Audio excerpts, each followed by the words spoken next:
జనమే మనమంటూ ఈ జన్మ మీదంటూ పోరాటదారుల్లో నడిసినోడు, విప్లవ స్ఫూర్తిని పొందినోడు, పగలు రేయి అంటూ తేడాలు ఎరుగక ఆపదల్లో వండగున్నవాడు, పేదోళ్ళ కష్టాలు తీర్చినోడు, పేద విద్యార్థుల బంగారు భవితకు చేయుతనందిస్తేవో, నవతర యువతను రాజకీయాలకు రమ్మని పిలిపిస్తేవో,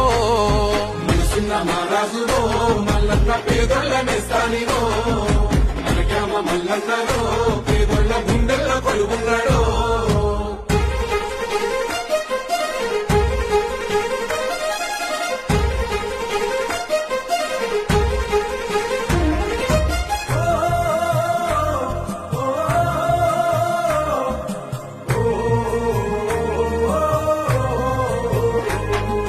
ప్రజలే ప్రాణంగా సేవే లక్ష్యంగా కదిలిన కాంగ్రెస్ సైన్యానివో, రంగపూరు మట్టి బిడ్డవన్నో, ఏ ఇంట కర్మైన కన్న తండ్రిలాగా చేరదీసి ఆసరైతడన్నో, కూలిన గుడిసెకు గొడుగువన్నో, అనాథ పిల్లల ఆకలి తీర్చిన కమ్మనైన ప్రేమవో, గుంగురు పల్లెల అభివృద్ధి కోరిన అలు పెరగని దండువో, మనసున్న మహారాజువో